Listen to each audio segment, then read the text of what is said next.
Hello everyone.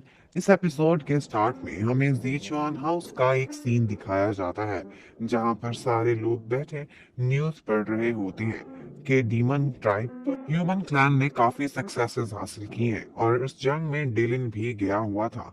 वो कितना बेरहम वॉरियर था। ये सारे लोग बातें करते हैं कि वो बहुत लूट मार भी करता है और काफी आगे तक जाता है। ये सब वहां बैठी प्रिंसेस कार्डा भी सुन रही होती है क्योंकि वो डीमन ट्राइब की थी। तो उसे ये सब सुनकर काफी दुख होता है कि मेरे कबीले पर आजकल क्या कुछ बीत रहा होगा और मुझे दुश्मनों के साथ रहना पड़ रहा है। जब वो अंदर जाती है तो उसके पीछे पीछे आहनिंग भी चली जाती है। स्टर्लिंग भी उसे चुप कराने के लिए जा रहा होता है कि जीचुआन शियू उसे रोक लेता है और उसे छेड़ता है कि उसके रोने की वजह से तुम क्यों इतने तकलीफ में हो। उसे अपने साथ एप्पल खाने के लिए बिठा लेता है। इतने में हम यहाँ पर देखते हैं मिंग यू मौका पाकर खामोशी से वहां से निकल जाता है। वो अंदर जाकर कुछ चोरी चोरी करने का प्लान बना रहा था। कार्डा और आहनिंग अपने कमरे में थी। जी शियो पीछे पीछे जाता है। वो कार्डा को तसल्ली देने जा रहा था लेकिन इतने में वो आहनिंग के कमरे से कुछ आवाजें सुनता है। वो सोचता है कि ये क्या नींद तो सामने से आ रही है। फिर वो उसे उसके कमरे में जाने से रोकने के लिए उसे झूठ बोल देता है कि मुझे भूख लगी है, प्लीज मेरे लिए कुछ स्पेशल बनवा दो। वो उसे वहां से भेज देता है। जबकि दूसरी तरफ हमें नींद के कमरे में दिखाते हैं कि मिंगयू वहां पर अंधेरे में कोई तलाशी लेने की कोशिश कर रहा है। वो ड्रॉर अलमारी हर जगह से कुछ ढूंढने की कोशिश में था कि ऊपर से जी शियू भी पहुंच जाता है। वो अंधेरे में मिंगयू के पीछे खड़ा होता है। मिंगयू मुड़ता है और तलवार के साथ उस पर अटैक कर देता है। लेकिन जी शियू कितना माहिर फाइटर है ये तो हम सब जानते हैं। वो आराम से मिंगयू को गिरा देता है। अभी तक अंधेरे में मिंगयू नहीं देख पाया था कि कौन है उसके सामने। वो एक दफा तलवार का वार करता है और उसके बाद उस पर तीर चलाने ही लगता है कि जी शियू लाइट ऑन कर देता है और अपने कमांडर और दोस्त को अपने सामने खड़ा देख यूमिंग बहुत शर्मिंदा होता है। लेकिन फिर कहता है कि मुझे माफ कर देना जीशियू, मैं अगली जन्म में तुम्हारे साथ लॉयल रहूंगा। तलवार निकालता है लेकिन जीशियू बहुत आराम से उस पर काबू पा लेता है और उसके बाद जीशियू आराम से बैठकर चाय पीने लगता है और उससे कहता है कि मुझे एक्सप्लेनेशन चाहिए, तुम आनिंग के कमरे में क्या कर रहे थे? क्या तुम उसे मारने की प्लान कर रहे थे? मुझे बहुत पहले से पता है कि तुम यांग मिंग हुआ के आदमी हो।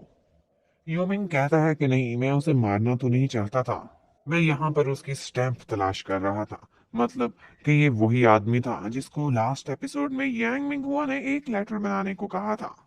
इस बात पर जी शियू काफी गुस्सा करता है और कहता है कि ये उसे मार देने के ही बराबर है। किसी को धोखा देना या कत्ल करना, मैं इसे एक ही कंसीडर करता हूँ।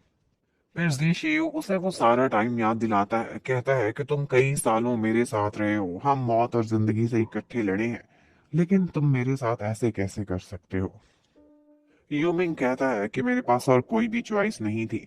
मैंने एक दफा यांग मिंग हुआ के लिए एक काम किया था, एक लेटर बनाया था, और वो वही दिखा दिखा कर मुझे ब्लैकमेल करता है और मुझसे और भी काम करा रहा है।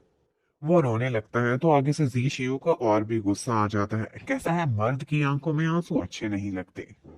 और वो उसे कहता है कि ठीक है, तुमसे अगर कोई गलती हो गई तो तुम्हें उसे दुरुस्त करना चाहिए। क्या तुम माफी नहीं मांगना चाहोगे? और फिर उसे अपने साथ पीछे पीछे ले जाता है और फिर एक कमरे में एक बॉक्स में बहुत सारी स्टैम्प्स पड़ी होती हैं और वहां से ही एक सील उठाकर उस लेटर पर लगा देता है और उसे कहता है, लो अब तुम्हारा काम पूरा हो गया, ये यांग मिंग हुआ को दे देना। वो काफी हैरान होता है तो आगे से जी शियू का ये प्लान होता है कि अब वो यांग मिंग हुआ को लेटर भी बना कर देंगे, उसके काम भी करेंगे, लेकिन ये सारा काम जी शियू अपनी मर्जी का, अपनी पसंद का कराएगा। यानी कि यांग मिंग हुआ का एक आदमी उसने अपने साथ मिला लिया था। और जी शियू ये भी कहता है कि जब तक तुम मेरे साथ करना चाहो या मेरे साथ रहना चाहो, तुम रह सकते हो। मैं तुम्हें एक और चांस देता हूँ। हर कोई गलतियां करता है, लेकिन तुम मेरे भाई हो, मैं तुम्हें माफ करता हूँ। यानी कि वो माफ करके उसे अपना ग्रेटफुल भी बना लेता है। और उसके बाद यूमिंग इतना ही कहता है कि प्लीज आइंदा कभी मेरे फेस पर इतनी चोटें ना देना, मेरी ब्यूटी खराब होती है। और उसके बाद वो लेटर यांग मिंग हुआ को मिल जाता है। उसके जाने के बाद जी शियू भी वहीं पहुंच जाता है। वो काफी खुश था, अब काम उसकी मर्जी से चल रहे थे। दूसरी तरफ हमें डीलिन को दिखाते हैं। वो अब डीमन ट्राइब से फाइट करने के बाद कैपिटल में वापस पहुंच गया था, लेकिन वो चीफ कमांडर को रिपोर्ट करने की बजाय सीधा अपने घर जाता है। घर पर एक बहुत ही सुंदर सी लड़की उसका वेट कर रही थी, जो उसे देखकर काफी खुश हो जाती है और उसको एक लेटर भी देती है जो उसके नाम किसी की तरफ से आया था। वो लेटर था जी शियू की तरफ से, जिसे देखकर डीलिन सोचता है कि ये हमेशा से स्मार्ट बनने की कोशिश करता रहता है। और उसके थोड़ी देर बाद वो लड़की उसके लिए सूप तैयार करके आ जाती है और उसे छेड़ती है कि क्या ये कोई लव लेटर तो नहीं है किसी लड़की की तरफ से। दिलीन उसे ऑफर करता है कि तुम खुद भी खोल के पढ़ सकती हो, लेकिन वो कहती है नहीं, मुझे तुम पर पूरा भरोसा है, तुम मुझसे चोरी चोरी कोई सीक्रेट नहीं रखोगे। यहाँ बातों बातों में वो उससे जिक्र करता है कि स्टर्लिंग और जीशियू वो सिर्फ मेरे दोस्त ही नहीं, मैं उनको अपना भाई समझता हूँ और उनके लिए मैं कुछ भी कर सकता हूँ। इतने में वहां पर उसका एक सबऑर्डिनेट आ जाता है और वो उसे कहता है कि उसे चीफ कमांडर ने रिपोर्ट करने के लिए बुलाया है।